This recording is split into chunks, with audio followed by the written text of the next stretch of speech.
Oke, baik. Eh, Judul yang kami sampaikan di sini adalah menghimpun komunitas gizi dalam memaksimalkan pelayanan gizi pada situasi bencana.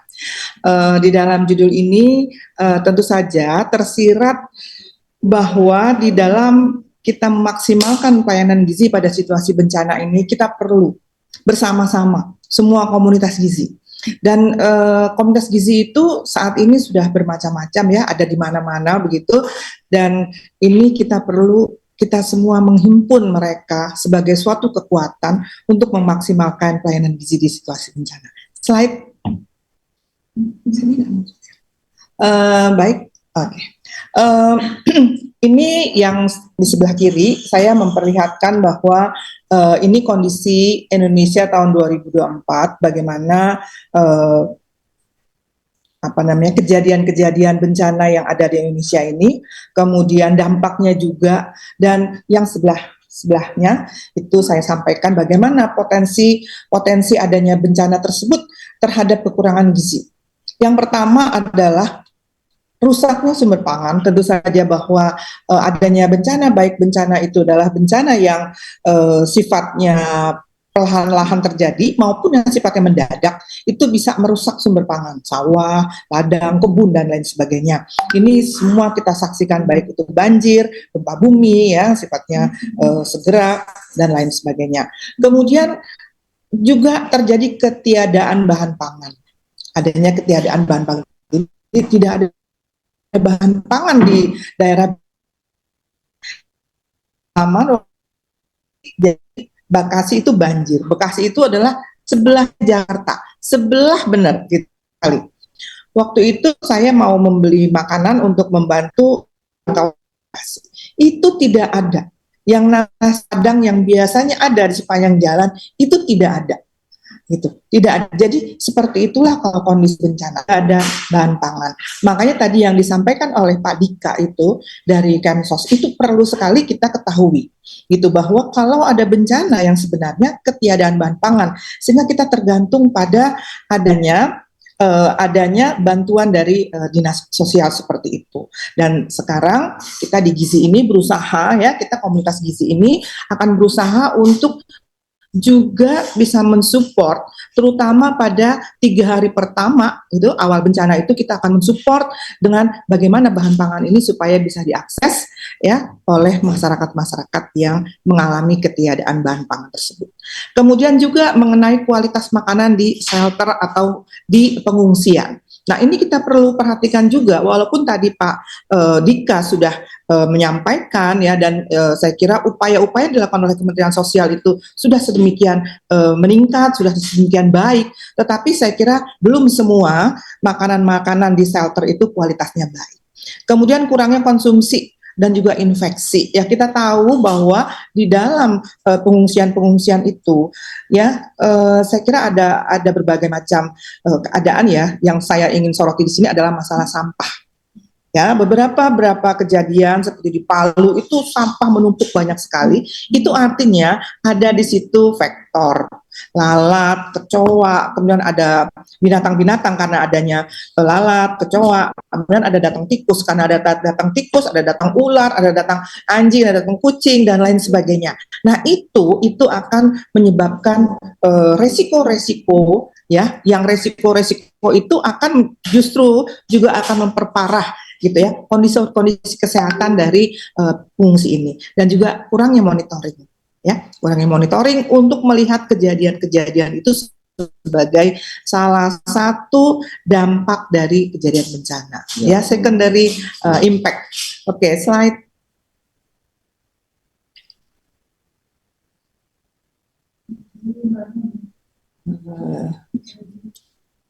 Baik, ini adalah bencana dan pola makan keluarga ya. Jadi tadi saya sampaikan bahwa bencana itu dapat menyebabkan kerusakan seluruh fasilitas umum dan pribadi. Dapat juga merusak sumber daya pangan, sumber daya ekonomi gitu ya. Nah, ini menyebabkan penghasilan keluarga jauh berkurang ya. Kemudian persediaan makanan keluarga juga kadang-kadang tidak ada lagi ya, dan kalaupun ada itu terjadi penurunan. Yang tadinya sehari makan 3 kali menjadi sehari makan 2 kali. Tadinya makan pakai telur, pakai ikan, pakai yang lain gitu menjadi kurang. Menjadi makannya dari sumber-sumber nabati seperti itu karena dia akan lebih murah. Kemudian kadang-kadang bahkan dari karbohidrat saja. Nah, kemudian dengan adanya hal seperti ini juga akan berdampak pada bayi dan anak-anak dan kelompok rentan lainnya. Ini semua adalah dampak dari bencana terhadap pola makan keluarga. Ya, ini harus kita sadari. Jadi bukan hanya kita akan memberikan makan saja, tapi memang terjadi perubahan pola makan. Sehingga memang peranan tenaga-tenaga gizi di sini menjadi sangat penting. Slide. Ini adalah bagaimana permasalahan gizi ini dalam kondisi normal ya. Saya mendapat datanya itu tahun lalu, tahun 2024 ini dari Ibu Dirjen Kesmas. Ini adalah permasalahan-permasalahan yang saat ini ada. Dan ini akan lebih beresiko pada daerah yang mengalami bencana. Dan pada daerah-daerah yang kerap, ya artinya sering, memang ada daerah yang sering, ada daerah-daerah tertentu langganan banjir, daerah-daerah tertentu ancaman erupsi, karena memang secara geografis dia berada di daerah-daerah. Ya, namun katanya Jelif and Bennett seperti ini, manusia di mana saja, bahkan dalam keadaan yang sukar sekalipun, hanya makan dari sebagian bahan-bahan yang sebenarnya dapat dimakan dan tersedia. Itu apa artinya? Artinya sebenarnya itu banyak sekali bahan-bahan yang sebenarnya dapat dimanfaatkan, dan itu adalah tantangan bagi tenaga-tenaga gizi, bahwa dengan kita mengetahui sebenarnya bahan pangan yang sebenarnya tersedia dan dapat dimanfaatkan sebagai salah satu bahan pangan itu, dengan demikian itu akan bisa membantu permasalahan-permasalahan khususnya masalah gizi yang ada. Slide. Ini saya ingin menyampaikan bahwa sebenarnya ada standar minimal, ada standar pelayanan minimal. Standar pelayanan minimal yang harus diberikan ya pada saat bencana. Tadi disampaikan sebenarnya oleh Pak Berton itu lewat peraturan pemerintah ya. Jadi ada standar di provinsi ya, dan ada juga standar di kabupaten. Ini bisa dicek ya, ada peraturan pemerintahnya, kemudian ada standar teknisnya yang dikeluarkan oleh Kementerian Kesehatan ya, bidang kesehatan. Jadi apa saja yang harus diberikan pada saat bencana. Jadi sebenarnya pada saat bencana itu kita tidak boleh memberikan asal-asalan, kan ini dalam kondisi bencana kita melakukan pembenaran, tidak, karena sebenarnya ada standar pelayanan minimal baik di tingkat provinsi maupun tingkat kabupaten. Jadi kawan-kawan yang berasal dari provinsi itu harus paham bahwa ada hak masyarakat yang dalam kondisi bencana yang harus diberikan haknya, dan bagi kawan-kawan di kabupaten juga harus paham bahwa ada hak dari masyarakat yang harus diberikan haknya, karena memang itu adalah standar pelayanan minimal. Ya, slide.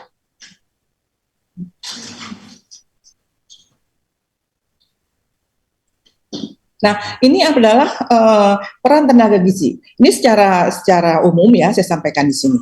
Jadi tadi kita juga bicara dengan Pak Wira, itu ada yang namanya klaster. Ya, jadi tenaga gizi itu dia bisa berfungsi sebagai tenaga teknis di subklaster gizi. Bisa juga dia sebagai koordinator di subklaster gizi. Kemudian bisa dia sebagai tenaga gizi dari subklaster lain. Ya, kemudian sebagai bagian dari tenaga respon cepat, tenaga cadangan kesehatan. Nah, kita akan lihat nanti. Kemudian sebagai tenaga gizi dukungan di pelayanan kesehatan dan di rumah sakit. Ya, jadi bukan hanya kita ngurusin pemberian makanan, bukan. Ada banyak fungsi dari tenaga gizi itu. Ya, jadi disinilah maka kita perlu bersama-sama dengan kawan-kawan kita yang lain untuk membuat pelayanan gizi di bencana ini menjadi maksimal. Kita selama ini mungkin kurang memanggil teman-teman untuk dukungan di pelayanan kesehatan di rumah sakit. Kita hanya memanggil teman-teman yang ada di puskesmas untuk membantu, atau yang ada di dinas kesehatan untuk membantu. Kita tidak memanggil teman-teman kita di layanan kesehatan. Ya, oke, slide. Ini adalah satu Permenkes ya, Permenkes tentang klaster. Tadi sudah disampaikan, saya kira sekilas oleh Pak Wira dari Pusat Krisis Kesehatan. Jadi yang namanya klaster, subklaster gizi itu ada di dalam peraturan Menteri Kesehatan. Jadi secara kelembagaan, secara regulasi itu kita punya yang namanya subklaster pelayanan gizi. Nah, di situ ada, jadi artinya sebagai anggota subklaster atau sebagai koordinator subklaster kita memang sudah punya peraturannya atau regulasinya. Ya, slide. Ya, ini adalah yang tadi disampaikan juga mengenai apa saja sub-subklaster yang ada sesuai dengan peraturan Menteri Kesehatan tersebut. Sub-subklaster itu ada salah satunya subklaster gizi, ada DVI, ada jiwa, ada KIA dan reproduksi, ada pencegahan penyakit, penyihatan lingkungan, kemudian ada juga pelayanan kesehatan dan kita salah satunya ada di situ. Ya, slide.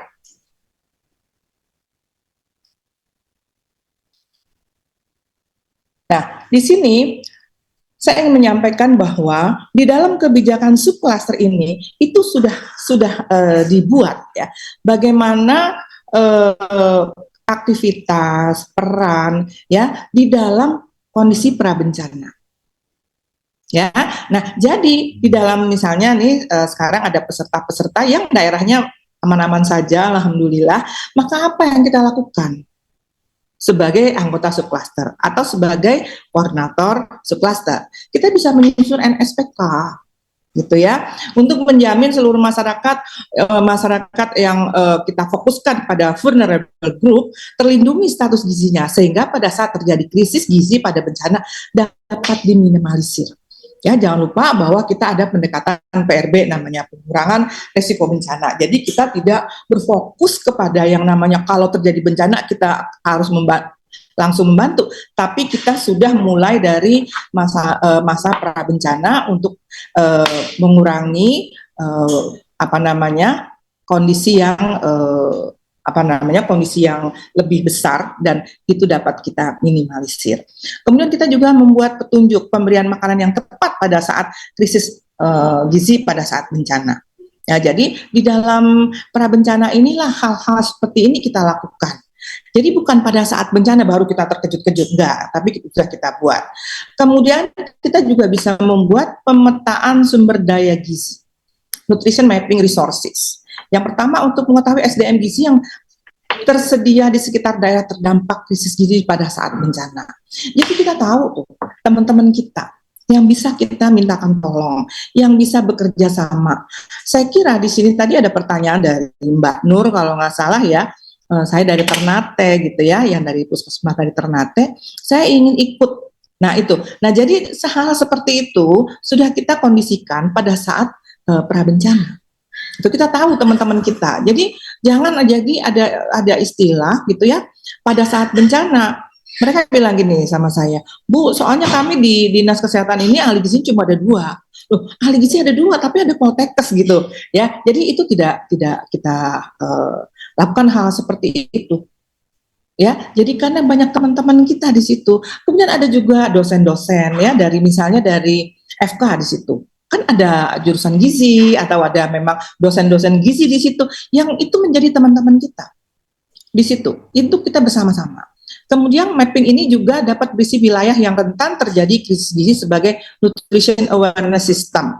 Nah, di sini kita penting. Mungkin selama ini teman-teman yang dari D3 gizi dari Poltek gitu ya, itu kurang begitu petarawan pangan misalnya. Pentingnya kita berteman dengan teman-teman yang dari Badan Pangan, ya, dari sekolah-sekolah pertanian seperti itu. Nah, di sini nanti akan kita bahas di belakang ya, kenapa kita perlu menghimpun.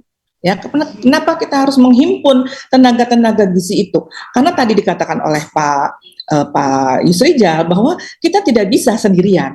Gitu, gizi tidak bisa sendirian. Begitu juga dikata Pak Wirabrata bahwa kesehatan itu tidak juga bisa sendirian, tapi harus bersama-sama dengan yang lainnya. Dan kalau kita bersama-sama dengan lainnya, tentu kita akan lebih kuat di situ. Ya. Nah, kemudian ada juga dalam masa-masa ini kita akan membuat rencana kontingensi, nutrition contingency plan on disaster.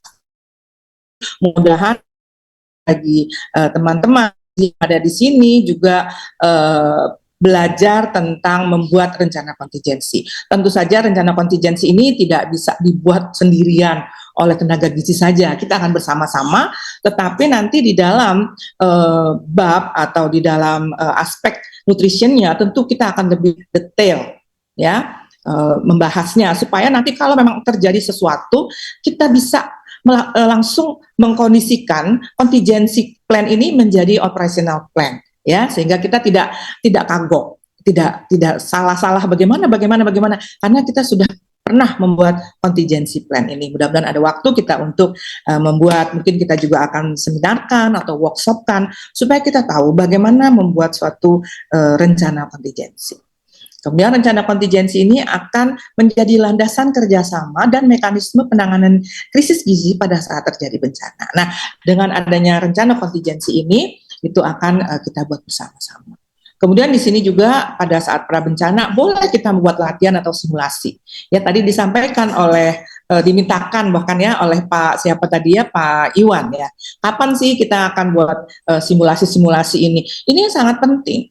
Ya, saya biasanya dalam memberikan kuliah itu saya selalu menyempatkan paling tidak untuk membuat tabletop exercise gitu, supaya kita semua paham. Oh, kalau kondisi di dalam bencana itu kalau kita seperti ini, bagaimana kita menyelesaikan masalah bersama-sama. Ya, itu yang pertama. Dan yang kedua, dengan seringnya kita membuat simulasi ini, itu akan timbul rasa percaya diri yang lebih besar. Ya, karena kita sudah terbiasa bermain peran seperti ini. Ya, slide.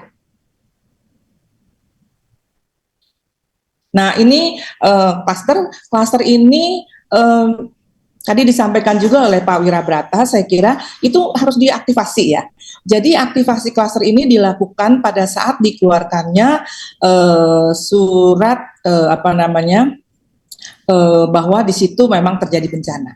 Nah, jadi langsung kita aktivasi klaster. Biasanya aktivasi klaster kesehatan ini yang gambar di sebelah kiri itu kami melakukan aktivasi klaster ini di Papua ya, waktu itu di Papua, banjir di Danau Sentani, itu waktu itu tidak ada listrik ya, tidak ada, memang kalau bencana biasanya kita tidak ada listrik, sehingga kita pakai handphone untuk penerangan waktu itu, jadi kondisinya seperti itu. Jadi jangan dilihat, oh nanti kita aktivasi akan di kantor seperti ini, enggak. Ya di mana saja, ini semua yang ada di dalam pertemuan itu adalah semua tenaga kesehatan yang ada di menjadi relawan di situ. Yang di belakang itu kalau lebih jelasnya itu adalah tempat kita menyediakan obat-obatan sebenarnya ya, dan yang duduk yang pakai baju merah itu adalah kepala dinas kesehatan. Jadi di situ kita aktivasi. Dan yang sebelah kanan itu, ada di situ teman kita itu namanya Pak Adam ya, dia ngurusin gizi bencana, memang itu sedang rapat di subklaster gizi. Ini bersama teman-teman, kalau dilihat di belakang itu ada beras ya, bantuan-bantuan logistik, dan yang lain membuat berbagai macam perencanaan. Saya kira ini di dalam kegiatan di subklaster. Ya, slide. Nah, ini kalau misalnya posisi tenaga gizi sebagai koordinator subklaster. Ya, nah jadi anggotanya bisa organisasi profesi seperti ada misalnya ada gizi, ada persagi, atau ada teman-teman dari profesi-profesi yang lain gitu ya. Ada juga dari politeknik, ada juga dari relawan dan lain sebagainya. Nah itu ngapain dia? Dia mengkoordinasikan dengan dinsos terutama untuk penyelenggaraan makanan banyak. Jadi kita tidak mungkin, karena apa? Karena yang menyediakan makanan khususnya di dapur umum itu adalah dinsos. Ya, saya selalu menyampaikan kepada teman-teman, kita koordinasi yang baik dengan dinsos. Kenapa? Karena banyak yang bisa kita manfaatkan. Seperti misalnya kita ingin menyelenggarakan PMBA. Ya, tidak selalu PMBA itu bisa dipasok dari luar, tapi kita memanfaatkan apa yang ada dari dinsos. Kemudian untuk misalnya makanan-makanan orang sakit, makanan-makanan manula, makanan-makanan orang dengan kondisi kesehatan tertentu, itu kan nggak mungkin. Jadi kita harus koordinasi dengan dinas sosial. Nah itu koordinator subkluster gizi. Kemudian kita pendampingan dan bantuan untuk PMBA, kemudian segera lakukan pemantauan status gizi untuk kelompok yang sangat rentan. Jika diperlukan segera PMT untuk pemenuhan logistik gizi, seperti dan juga itu alat-alat ukurnya ya, seperti alat ukur antropometri dan lain sebagainya. Kemudian penyuluhan dan kita sudah harus sisi pendampingan tenaga gizi di pelayanan kesehatan agar pelayanan gizi maksimal. Jadi kawan-kawan kita yang ada puskesmas yang sifatnya pelayanan itu juga harus kita dampingi ya, jangan sampai mereka itu kecapean ya, banyak sekali teman-teman yang di pelayanan kesehatan tidak diperhatikan, dia kecapean gitu ya. Jadi nanti kalau ada mobilisasi itu untuk tenaga gizi yang di pelayanan kesehatan itu juga harus diperhatikan. Ya, slide. Nah, ini saya hanya refreshing saja bagaimana fase-fase di dalam kebencanaan. Ada fase yang namanya bencana, bencana dan pasca bencana. Ya, jadi ini hanya untuk refreshing saja. Ya, slide.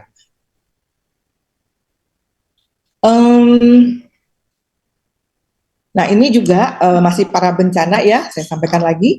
Ini analisis dan pengurangan risiko masalah gizi, sosialisasi dan orientasi, dan standar sarana dan prasarana untuk penanganan gizi. Jadi kita sudah mulai membuat.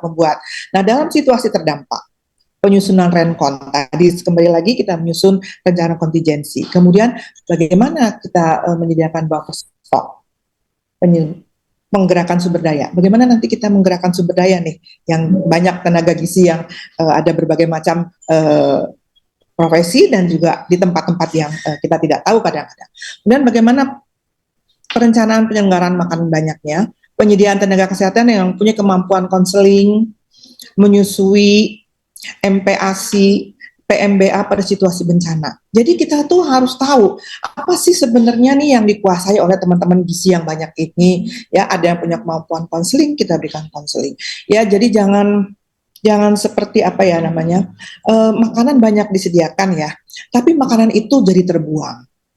Itu sangat disayangkan. Ya, karena itu tadi yang pertama sayang ya, mubazir ya, sedangkan di situ tidak ada makanan, tapi makanan yang ada banyak yang terbuang. Yang kedua itu dampaknya terhadap lingkungan, ya, banyak kecoa datang, lalat datang, nyamuk, kemudian setelah binatang kecil itu datang tikus, kemudian datang kucing, datang anjing, datang yang lain-lain ya. Nah itu jangan sampai terjadi begitu. Makanya kemampuan konseling, mengedukasi masyarakat itu menjadi sangat penting.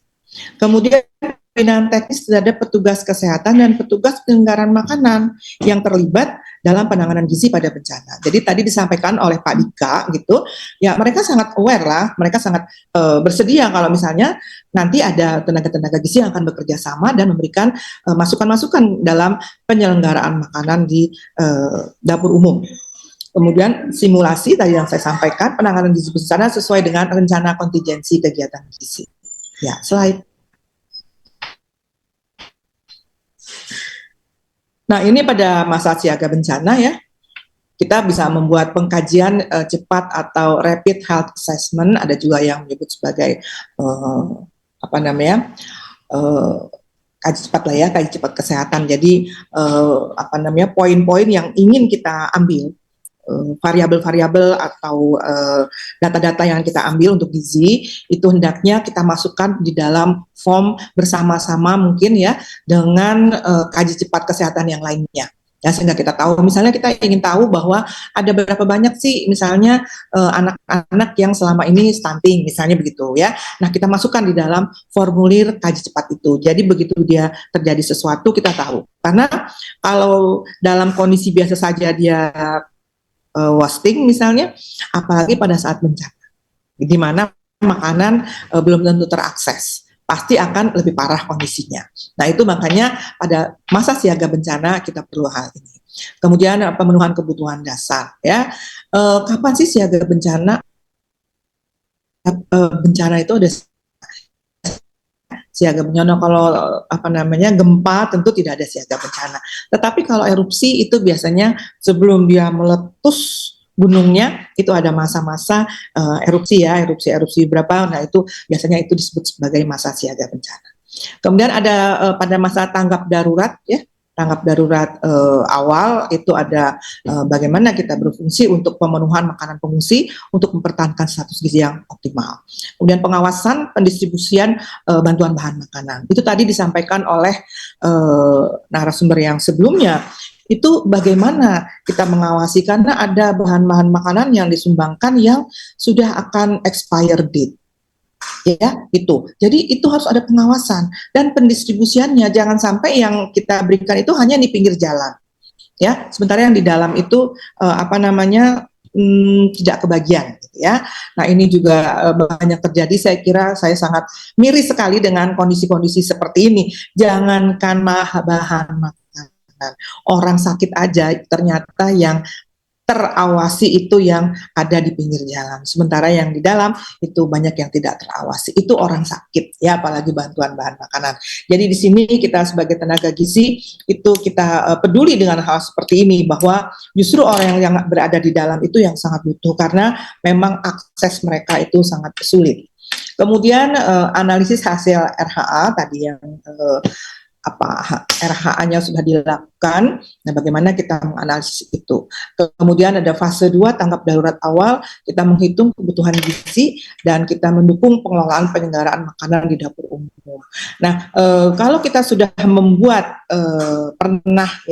kita sudah pernah bersama-sama membuat rencana kontingensi, biasanya hal-hal seperti ini sudah bisa kita lakukan dengan lancar karena di dalam rencana kontingensi ini biasanya kita sudah menghitung ya, sudah bagaimana menganalisis hasil RHA gitu dan lain sebagainya, sehingga ini akan lebih mudah kita lakukan. Ya, slide. Nah, ini ditanggap saat tanggap darurat lanjut ya, itu ada fase-fasenya. Biasanya memang nanti dari BPBD itu akan menyampaikan apakah kita sekarang di masa tanggap darurat di early recovery, apakah kita sudah masuk di transisi dan lain sebagainya. Nah, ini biasanya disampaikan. Nah, ini apa kegiatan yang bisa kita lakukan? Analisis faktor penyulit berdasarkan hasil RHA.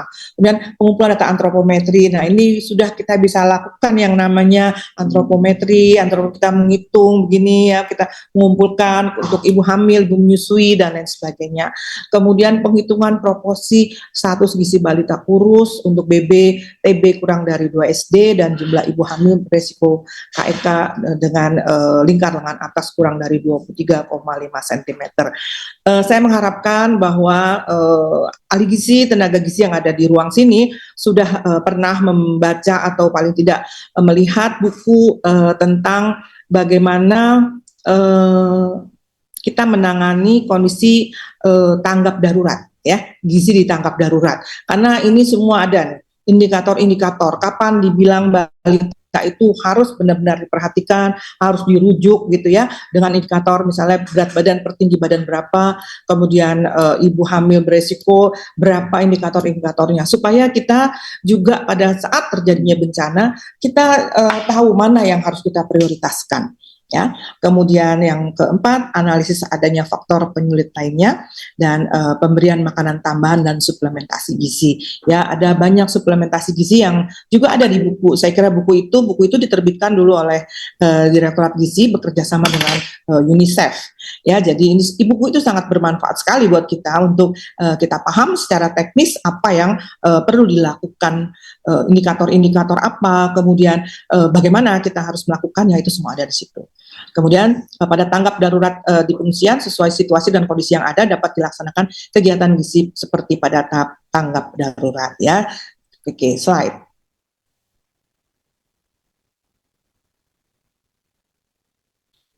Nah, ini adalah kegiatan yang minimal yang harus dilakukan.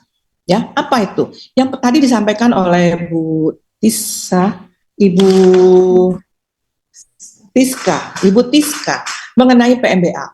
Ya, ini adalah satu kemampuan saya kira yang menjadi ciri khas dari kemampuan tenaga gizi, gitu ya. Jadi semua tenaga gizi ini harus menguasai mengenai PMBA ini di di bencana. Ya, karena memang kalau dinas sosial itu dia akan menyeluruh yang akan dia sediakan. Kalau kita itu harus menyediakan ini karena ini kurang begitu bisa dilaksanakan oleh orang-orang lain. Kenapa? Ini ada kekhususan. Nah, yang pertama di dalam PMBA ini adalah inisiasi menyusui dini. AMD ini penting sekali ya. Jadi jangan sampai ada pembenaran bahwa karena ini adalah situasi bencana, ini tidak perlu ASI eksklusif, tidak perlu bayinya segera di IMD misalnya begitu, tidak ya. Jadi ini menjadi suatu hal yang minimal harus dilakukan. Jadi ini minimal. Dan ASI eksklusif 6 bulan itu jangan sampai tidak diberikan. Ya. Waduh, kalau misalnya kurang dari 6 bulan sudah diberikan sufor, waduh ini sangat sekali ya, sulit sekali ya karena sterilisasi dan lain sebagainya, ini sangat sulit. Tentu saja ada ada pengecualian, misalnya anak dengan ibu terpisah gitu ya, tentu saja ada pengecualian, tetapi ini harus dikonsulkan kepada ahlinya, saya kira gitu. Kemudian pemberian asupan makanan yang tepat pada usia 6 sampai 24 bulan ya. Kemudian dalam PMBA yang lain itu juga disampaikan bahwa ibu atau pengasuh anak usia 6 sampai 23 bulan harus bisa mengakses ya makanan yang tepat, aman dan sesuai dengan usianya. Ya, jadi jangan sampai anak-anak itu tuh tidak terakses dengan makanan yang baik untuk mereka. Kemudian segera setelah terjadinya bencana, penanggung jawab program gizi perlu memastikan agar kebijakan terkait donasi produk pengganti ASI. Nah ini ya, botol dan dot bayi yang dinas kesehatan ya, puskesmas, klaster perlindungan dan pengungsian ya, Kemensos, klaster logistik, mitra subklaster gizi termasuk LSM dan organisasi profesi. Jadi ini harus dipastikan bahwa jangan sampai ada pembenaran terhadap pemberian sufor, botol bayi dan lain sebagainya. Nah, ini adalah hal minimal yang harus dilakukan. Hal minimal lain yang harus dilakukan pada gizi bencana itu adalah dukungan gizi bagi pengungsi penderita penyakit kronis dan lansia. Ya, nah ini untuk orang-orang ini kita harus memikirkannya. Ada yang membatasi garam, ada yang harus makanannya lunak, mudah cerna dan sebagainya. Nah, saya kira ini bukan hal yang terlalu sulit karena inilah saya katakan kita perlu berkoordinasi, terutama dengan subklaster perlindungan dan pengungsian atau dari dinas sosial. Ya, supaya kita bisa mengambil sebagian dari makanan ini dan kita kembali modifikasi kembali supaya ini bisa kita berikan kepada orang-orang yang mempunyai penyakit kronis ataupun pada lansia. Kemudian tadi yang saya sampaikan pemenuhan makanan 3 hari pertama yang dapat kita bekerja sama dengan masyarakat, perusahaan makanan minuman dengan pengawasan terhadap kualitas dan kuantitas makanan tersebut. Ya, nah ini jadi nanti akan kita lihat di belakang bagaimana kita, karena judul dari materi ini adalah kita memaksimalkan ya peran dari masing-masing tenaga gizi yang ada. Ya, slide. Nah ini kalau pasca bencana, tadi kita ngomong prabencana, sangat tanggap darurat, dan ini adalah pasca bencana, kita masih tetap konseling ASI, MPASI, dan PMBA. Konseling gizi terkait penyakit, tentu saja, berkoordinasi dengan subklaster dan klaster lain dalam penyelenggaraan makanan banyak,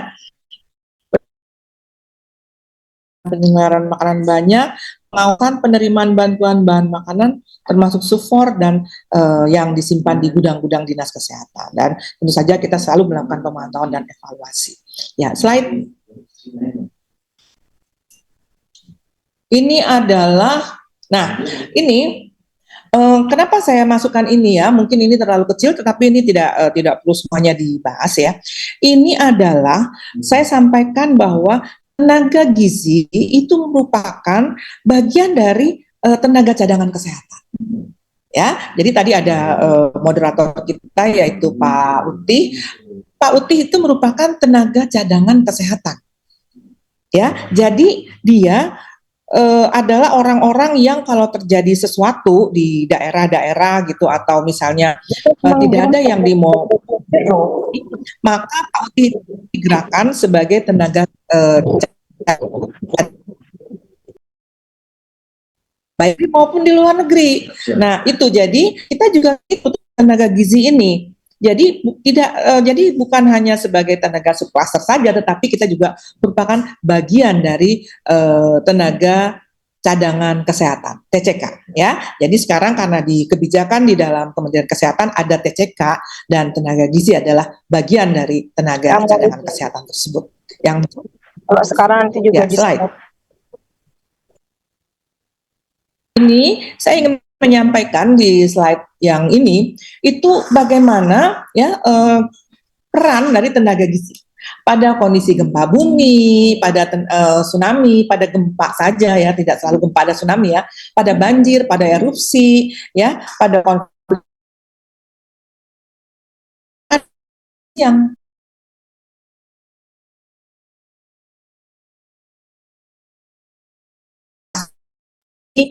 pusat kesehatan. Jadi kesehatan itu bahwa pada saat gempa bumi itu tetap diperlukan adanya tenaga gizi. Pada saat gempa diperlukan tenaga gizi. Pada saat banjir diperlukan tenaga gizi. Pada saat erupsi diperlukan tenaga gizi. Pada saat sosial juga diperlukan tenaga gizi. Nah, sekarang pertanyaannya, bagaimana tenaga gizi ini berperan? Apa peran yang harus dilakukan oleh mereka? Ya, saya punya pengalaman. Ini saya sangat merasa bagaimana ya. Jadi kita punya yang namanya kapal laut gitu maksudnya ya. Kapal itu kan ada kapal-kapal yang memang bertugas untuk kalau ada bencana ya, misalnya di daerah kepulauan itu ada kapal pelayanan kesehatan terapung gitu ya, istilahnya begitu. Saya tuh selalu, karena kan kita harus memasukkan tenaga gizi itu harus ada di kapal itu. Udah panggil untuk bertugas di kapal itu. Sampai di kapal itu tahu apa yang dilakukan. Jadi ya kita itu, jadi kita begitu sampai di situ kita nggak tahu saya harus ngapain ya, gitu. Ya, harus ngapain. Nah, di buku yang yang tadi saya sebutkan, tanggap darurat itu bisa dimiliki oleh tenaga-tenaga gizi yang ingin tahu bagaimana sih sebenarnya, apa saja sih sebenarnya pekerjaan yang bisa dilakukan. Namun yang minimal tadi 3 itu, PMBA, kemudian makanan orang-orang yang memerlukan diet khusus dan manula, kemudian juga 3 hari pertama makanan untuk orang-orang itu. Jadi itu minimal yang harus dilakukan. Ya, tentu saja ada bawaannya, apakah menganamnesa, apakah ada pantangan, ataukah dia ada alergi dan lain sebagainya, sebagaimana tugas-tugas pelayanan gizi yang memang selalu kita lakukan. Ya, slide. Nah, ini adalah tenaga kesehatan ya, standar kesehatan itu seperti ini ya, saya masukkanlah untuk tenaga gizi itu kebutuhan itu bagaimana sih? Gitu ya. Ini juga dibuat dari Pusat Krisis Kesehatan. Jadi bukan saya yang membuat, ini memang dibuat oleh Pusat Krisis Kesehatan. Pada waktu itu kita berapa orang yang harus kita mobilisasi misalnya untuk situasi normal, berapa orang kalau misalnya ada gempa bumi dan tsunami, berapa orang kalau ada erupsi gunung berapi, ada banjir dan lain sebagainya. Jadi ini memang dibuat oleh Kementerian Kesehatan untuk pelayanan gizi. Ya, slide.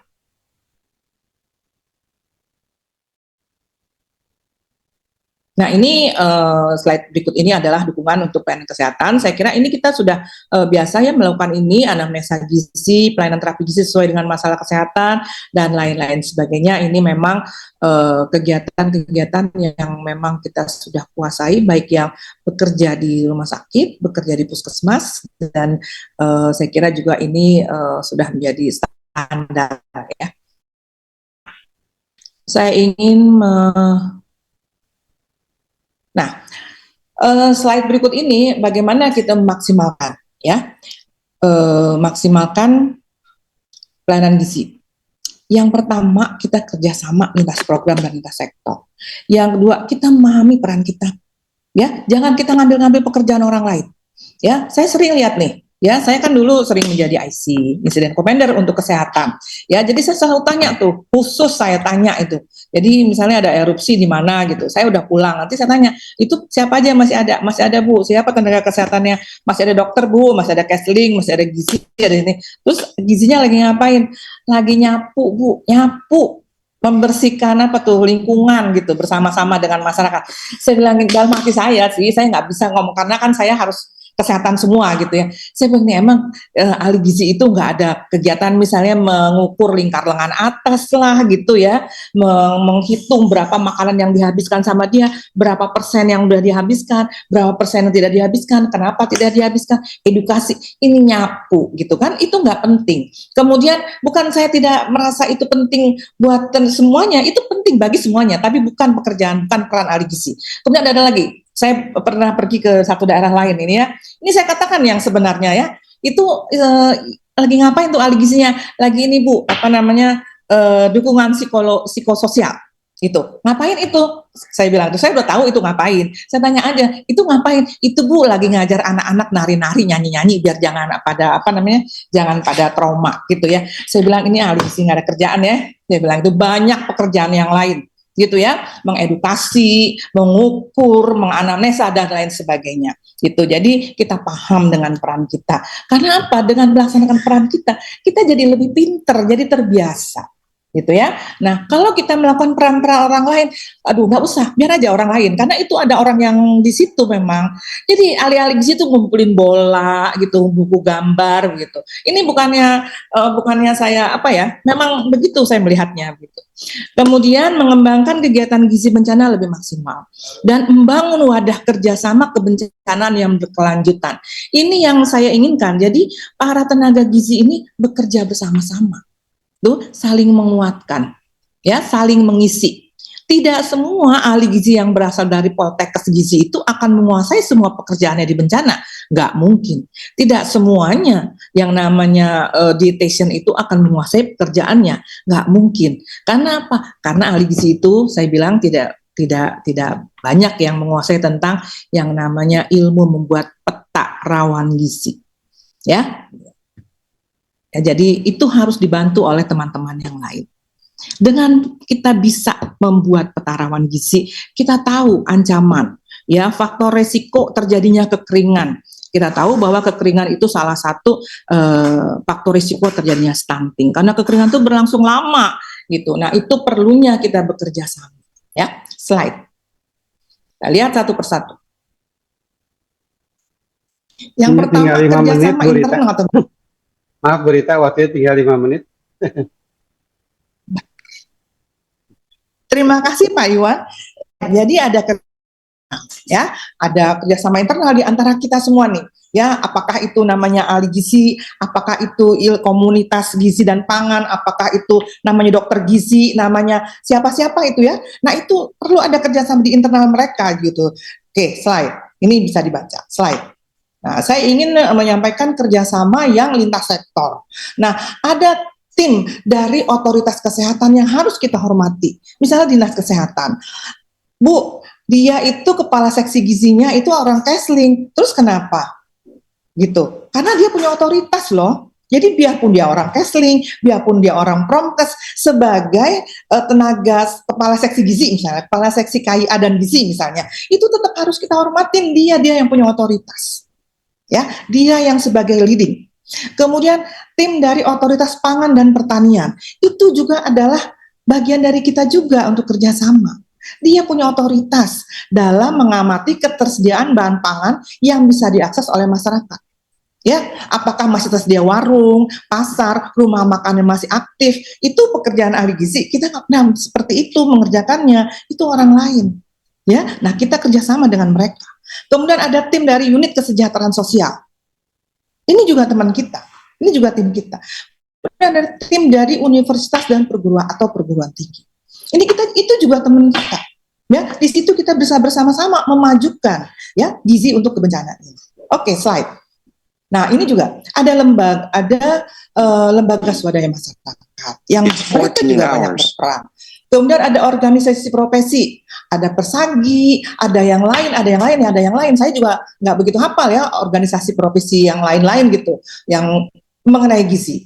Kemudian ada komunitas pangan dan gizi, ya, sebagai tim yang melakukan early warning system atau EWAS, ya, sebagai deteksi kemampuan dan aksesibilitas masyarakat terhadap pangan di wilayah terdampak. Jadi kalau misalnya pas bencananya itu, kalau dia persediaan pangannya banyak, itu mungkin tidak terlalu jadi masalah. Tapi kalau di situ tidak ada pangan, kemudian terjadi bencana, itu adalah masalah yang besar. Nah, kemudian perkumpulan produsen makanan yang tadi Bu Susana, ya, dia produksi makanan, bisa nggak dia kita libatkan? Bisa dong untuk membantu.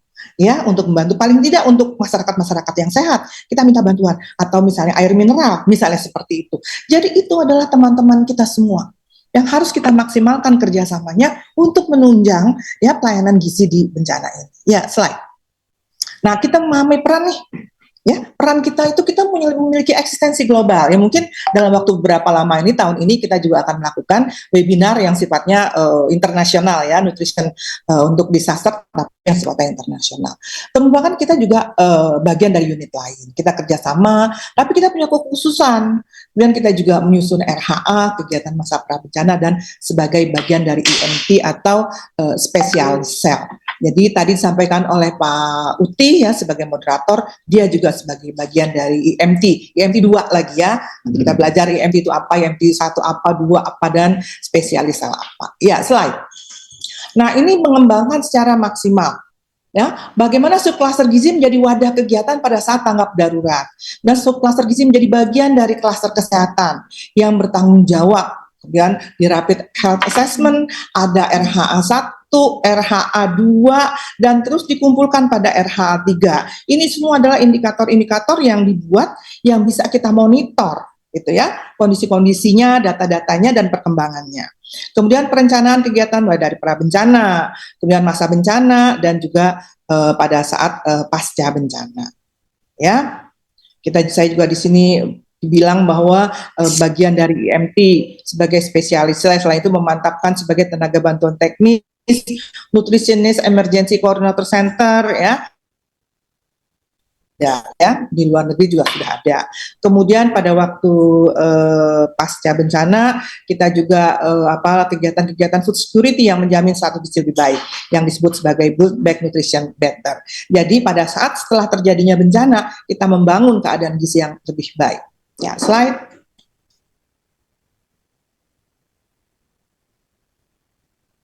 Ya, saya kira ini kita inikan saja. Slide lagi selanjutnya. Ya, ini sudah tadi kita bahas. Oke, nah ini. Jadi kita membangun wadah kerjasama baik di fase bencana maupun di fase pasca bencana. Ini kita membuat wadah di mana isinya itu adalah semua tenaga gizi yang ada. Ya, baik tenaga gizi yang ada di rumah sakit, di perguruan tinggi, di puskesmas, yang ada sebagai misalnya konselor gizi, relawan gizi, dan lain sebagainya. Nah, ini untuk saling menata pendistribusian tenaga gizi pada saat bencana, kemudian kita juga bersama-sama membuat peta kerawanan gizi yang kita bisa pelajari bersama-sama, kemudian mendeskripsikan dengan jelas penugasan tenaga bantuan teknis gizi, kalau misalnya masih seperti ini kondisinya siapa saja yang turun, itu kita bangun di dalam wadah kerjasama ini.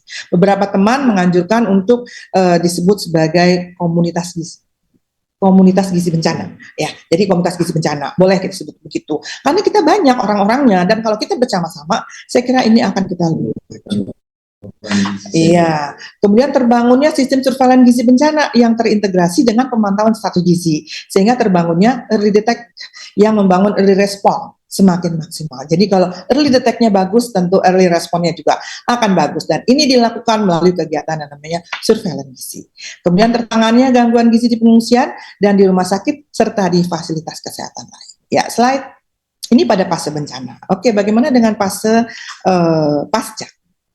Slide, masih ada? Oh, ini di pasca. Ya, dari hasil penanganan di fase bencana akan dievaluasi dan dilakukan perbaikan-perbaikan intervensi yang telah dilakukan. Ya, kemudian sehingga kita bisa mengharapkan adanya Build Back Nutrition Better yang dilakukan baik secara terukur, secara kuantitatif maupun kualitatif dengan membandingkan kondisi sebelum dan kondisi sesudah fase rehab selesai. Saya kira nanti Ibu Nini untuk dari UNICEF akan menyampaikan apa indikator-indikator keberhasilan Build Back Nutrition Better tersebut. Ya, oke, baik. Saya kira itu Pak Yuan yang bisa saya sampaikan, lebih kurangnya sama maaf. Kalau ada yang mau didiskusikan, ditanyakan, silakan. Terima kasih. Terima kasih Bu Rita atas paparannya sangat komprehensif. Cuma waktunya Bu mungkin kita prosesi tersendiri karena sangat menarik dan tentunya kita sebagai orang gizi harus open mind ya, bahwa gizi itu tidak bekerja sendiri, pekerjaan kita sangat luas dalam penanganan gizi bencana. Aplaus buat Bu Rita. Selanjutnya mungkin saya memberi satu kesempatan, maaf Bu Rita ya, karena terkait dengan waktu ya dari panitia, untuk satu penanya untuk apa yang sudah dipaparkan oleh Bu Rita. Saya persilahkan Bapak Ibu, sangat menarik tadi apa yang disampaikan. Silakan. Izin Bapak, sudah Ya, tersedia silakan. pertanyaannya di share screen di Zoom. Oh, di share screen ya, oke, siap. Ini ada satu pertanyaan nih kebetulan Bu Rita, terkait dengan mereka dua dilatih, tapi kalau dengan simulasi itu kurang afdol begitu. Kira-kira bagaimana nanti kita persagi ya, bekerja sama dengan UN, UNOCHA atau siapapun ya yang bisa membantu kita terkait dengan simulasi gizi bencana ini. Saya persilakan Bu Rita. Baik, dari Hani ya, Dinkes Garut. Hani, saya terima kasih atas pertanyaannya. Saya kira Garut ini memang daerah yang cukup banyak ya bencananya ya, walaupun bencananya tidak terlalu besar. Ya, dan juga Garut ini dikelilingi juga oleh daerah-daerah yang banyak bencananya juga, gitu ya. Jadi saya sangat berterima kasih atas Hani yang sudah aware dengan hal ini. Ya, pertanyaannya sudah mengikuti pelatihan gizi bencana, tapi waktu terjadi bencana kita masih belum paham apa yang harus dilakukan. Ya, jadi memang kita harus mulainya dari prabencana. Ya, dari prabencana kita harus menyiapkan tadi yang saya sampaikan itu bisa dilihat lagi di tulisannya. Nah, kemudian bagaimana cara penyelenggaraan simulasi gizi bencana yang efektif dengan keterbatasan anggaran. Jadi simulasi bencana itu ada berbagai macam ya. Mulai dari yang paling sederhana, TTX, Table Top Exercise. Itu relatif tidak pakai dana. Ya, karena itu bisa dilakukan secara internal saja di ruangan, namanya juga tabletop. Jadi di atas meja gitu ya, di atas meja. Tentu saja harus ada nanti orang-orang yang akan berperan untuk menyusun skenario dan lain sebagainya, karena simulasi itu harus ada skenario. Misalnya skenarionya misalnya banjir, apa skenarionya gempa. Nah, jadi karena itu akan beda, dan juga harus ada orang-orang yang memang sudah pernah mengajarkan ini. Saya kira di dalam Persagi itu ada Pak Aji ya, Pak Aji Samkani yang sering sekali mengajarkan simulasi di Tasik. Ya, dia kerjasama dengan Poltek Tasik ya. Jadi itu bisa kalau memang nanti diperlukan, saya kira itu bisa kita bantu untuk bagaimana simulasi gizi bencana.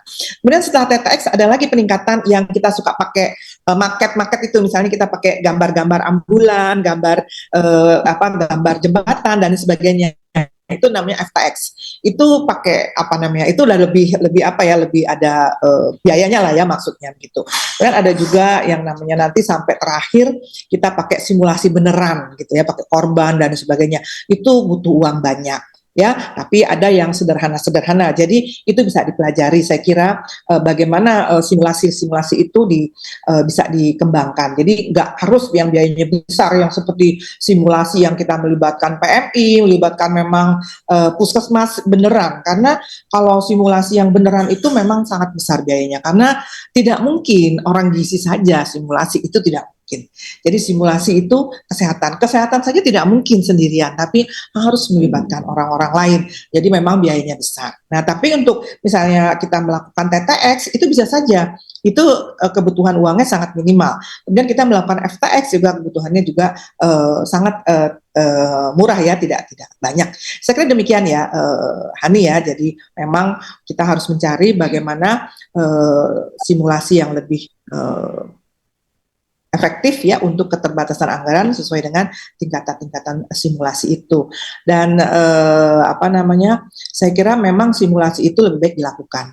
Karena apa? Untuk tadi menambah wawasan. Oh begini loh kita rapat-rapat yang harus dibahas pada saat simulasi, pada saat bencana itu disimulasi. Ada di simulasi. Apa sih data-data? Bagaimana sih pembicaraannya gitu? Siapa saja yang harus dilibatkan? Nah, itu semua harus muncul di dalam simulasi. Dan semakin sering kita simulasi, wawasan kita semakin banyak dan kita semakin percaya percaya diri kalau misalnya bencana itu terjadi. Kita sudah terbiasa gitu, sudah terbiasa dengan hal tersebut. Ya, saya kira demikian ya, Hani ya. Terima kasih.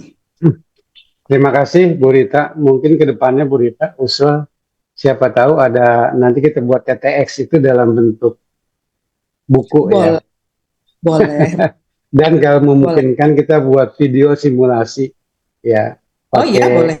Pakai gambar animasi ya. Bapak Ibu yang saya hormati, mengingat waktu ya, mohon maaf Bu Rita, waktunya sudah Ya, nggak apa-apa. 45 menit berlalu ya. Mudah-mudahan TTX itu bisa kita tindak lanjuti, video animasi simulasi bisa kita tindak lanjuti. Terima kasih atas kesempatannya Bu Rita. Terima kasih, kami mewakili panitia informasi yang sangat komprehensif terkait bagaimana petugas gizi itu harus open mind terhadap lingkungan situasi ketika terjadi bencana, ya tidak bisa bekerja sendiri. Terima kasih kepada Bu Rita, kita applause. We